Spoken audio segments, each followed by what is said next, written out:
Atras lahat. Wala na test drive. Bili na agad, ganun. Oo, ayan na, sinabi ko siya, nakaramdaman ko eh.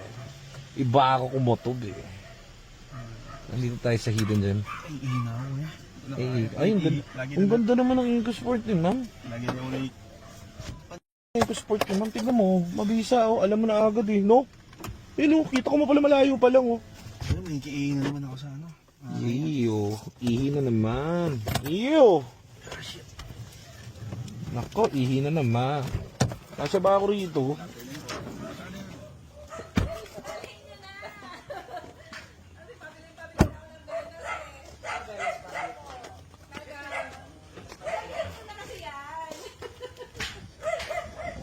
Hello, ma'am.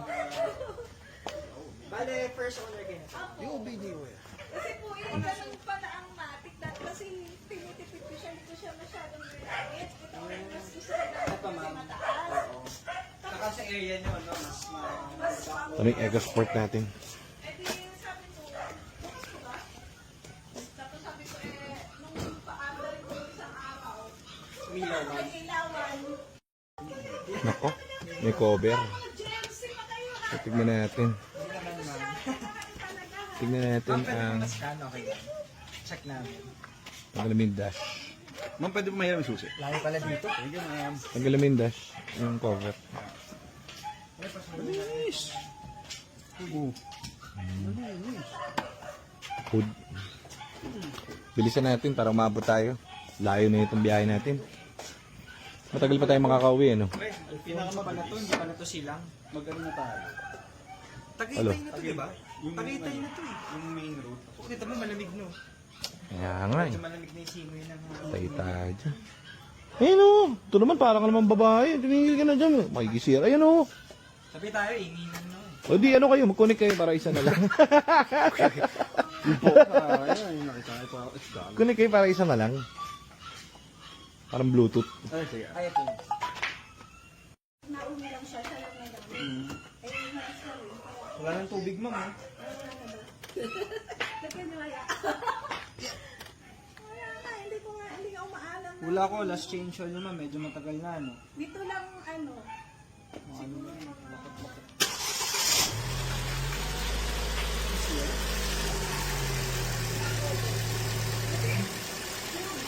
Okay naman. Ramdam ko ang iyong pag-ibig. So ito guys, pansinin nyo. 20... Ano year to? Basag din yung gauge. Oo. Meron naman tayo pundido. So malaman mo na yan sa scan. Scanning process. Scanning process. Naku po, dudumi lang po ma'am, dudumi. Dudumi lang po siya, dudumi. Dumi-dumi na po eh. Dudumi lang po. Sige na. Hindi, ma'am, ano po? Number 1. Nadudumi na po eh. Piso mark.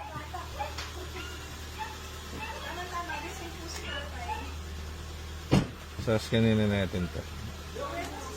So, ito, indicated ni Ma'am EBS. So, ito yung mga karaniwan nagiging problem. Pero, guys, hindi naman yan araw-araw nagkaka-problem. Isang beses lang yan nagkaka-problem. Ang nangyari dyan, 10 years na tong kotse. So, talagang nasisira yan. Nasisira yan kasi nalobat.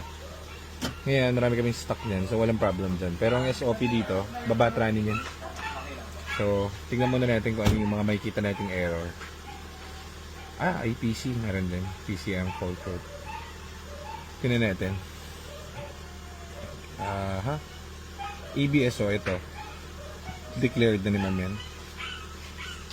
Okay, so itong lost kung sa EBS yan. EBS, so EBS lang talaga siya. Vehicle Communication Bus A. Okay, EBS lang talaga siya. So, Ford. Okay, sige natin. Let's check. Check it.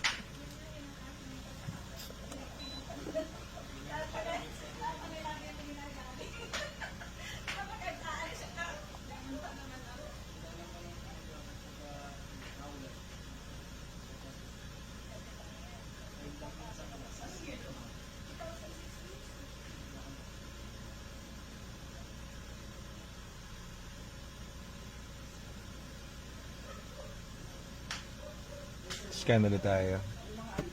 So, ito yung mga masarap bilhan. First owned. May marami silang kotse. Kaso, bumili na ng bagong Veloz si ma'am. So, wala na lang dispose. Saka, dineclare niya may naka-EBS ito. So, may mga tao na ayaw na rin naka-EBS. EBS nito is declared naman sa amin. So, marami kaming EBS system na bago. So, walang problem. Tignan na lang natin kung mayroong ibang issue. Okay, so puro PCM lang. So ito kaya mga nakailaw to kasi hindi umiilaw yung kanyang gauge bar. Pundido yung LCD. So yun lang naman. Okay, so ayan, naka-Loscom. So naka-Loscom to, ibig sabihin malalayo yung kanyang EBS system. So hindi natin alam kung kayang iuwi. Mileage ko. Ganun pa rin, parehas lang. Problema naka-Loscom eh. Uuwi kaya natin to? Okay, may check engine. Oo. Wala pala. May Loscom eh. Eh, ang problema dito, kung makabayo to. No? Ano pa, Dito ko lang siya pinaandar, oh. Kumbaga, ito yung, ano ma'am, yung, Truck sa bell. hindi ma'am, ito yung, dineclare nyo naman yung ABS sira. Pero ito yung malalang klase ng ABS. So, Loscom yun. Yun yung tawag namin, oo. Kasi actually, tulad yan, kaya di ba sabi ko kanina, pag may check engine, kasi usually ko, kapag ABS lang siya, yan, yung ABS, yung handbrake, yung hill start, tsaka yung traction. Pero yung check engine, iba po kasi yun. Saan naman siya? Pagka ABS pa rin. ABS pa rin po siya. Kasi Talaga tulad palitin yan, na siya ng ABS. Oo, palitin. Nag-ano na nga sir ako eh. Nag-inquire ako ng Mahal. ABS. Mahal. Baka sa amin kayo nag-inquire. Saan na? magkano ang ano, ABS ma'am, ang inquiry Sabi niya? meron dito sa Silando sa ano, may 67. Dito sa Duck Garage, yung ano dito, 97. Tapos sa 97. Ford Cavite ko to binili eh. magkano sa Ford? 87. Ah, first owner ba kayo rito ma'am? Puro may 7. Hindi ma'am, ano kasi yan, ang rule kasi niya ma'am, 2016, 9 years na, 10 years na. Isang beses lang naman nasisira yun. Computer kasi yun. Tapos another ano na ulit 10 years na ulit yan. Ano yung ginagamit nun? Kasi mas maganda ginagamit siya. Kasi susunod pagbili ko gagamitin ko na. Kahit pa-start nyo lang, ma'am. Sabi ko, skinan nyo, ano talaga siya. Ang naging ano nga lang yung mga, Ang challenge namin naman, parang hindi namin ito mauuwi. iuwi nyo na kasi. Loscom kasi siya ma'am. Kasi sira yung transmission. Subukan mo ano, hindi, patayin mo yung makina. Kakabit ko yung ano, ABS maigi.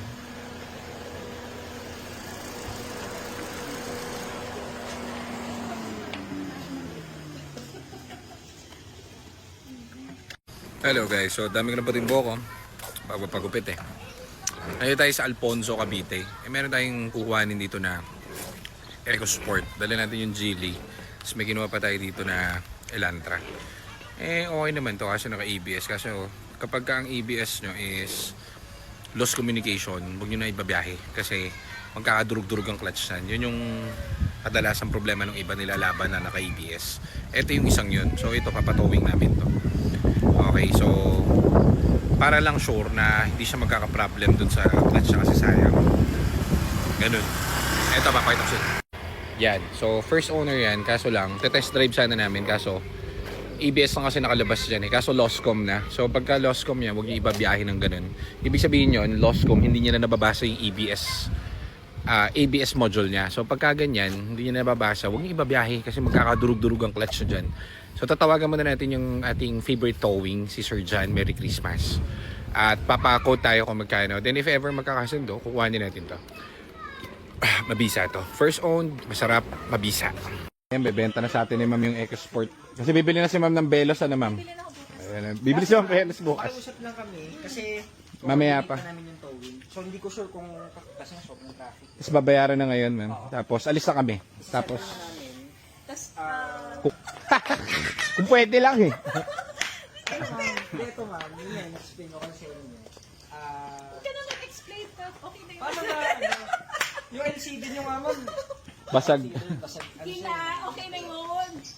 tsaka kita mo lahat ng gaya namin. Para may pampalubag loob, pero Paano kami? Panlomi. Hindi kami lomi eh. ano, magbubulalo kami sa ano ma'am. Sabi ko nga, pakakapihin ko. Yung 17 na ano. Sayang naman yung ano, malamig na panahon, magbibili yan kami. Actually, ma'am, kami lang ang, to be honest, ma'am, actually, kahit di naman namin mabili, kami lang ang bibili ng medyo mas higher price. Kami lang ang Ford dealer sa ano. First time ko nga kayo nakita. Tsaka kami lang pupunta dito, ma'am, kahit malayo. Ah, Sabi nung anak ko, sabi ko, ibibigay ko na ako.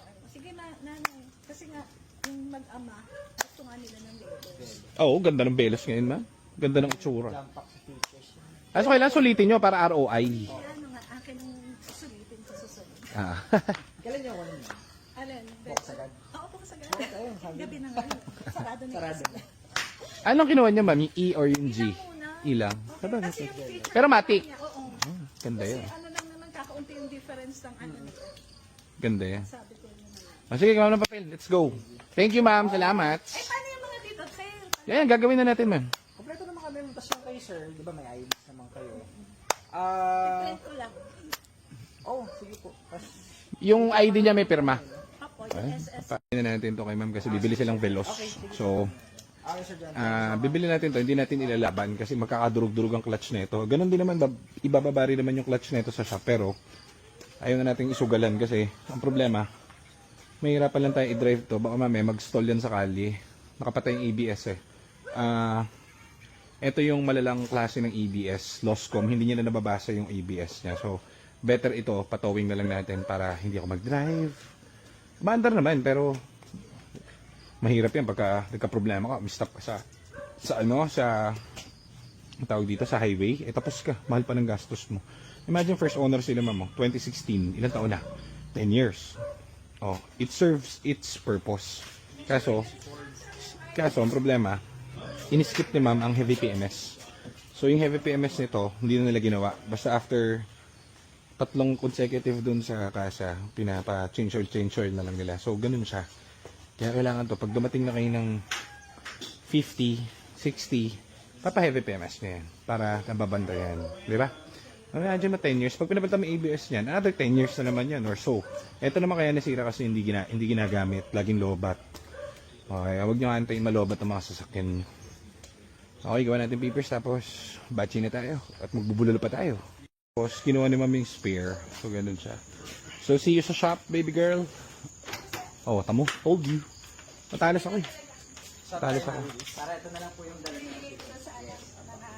Tapos ma'am, binigay ko yung number niya. If ever mamaya, mga 9 or 10, tawag po sila sa inyo. Kasi baka may maligaw sila sa labas. Sige po. Tapos, yun, yung pasend na lang ma'am yung kulang. Ano ba? ID lang. Aba.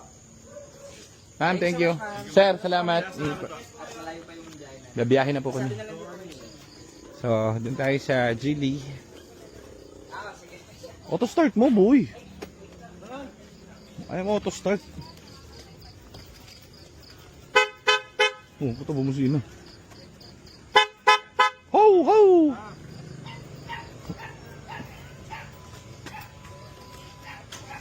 Auto fold ba to?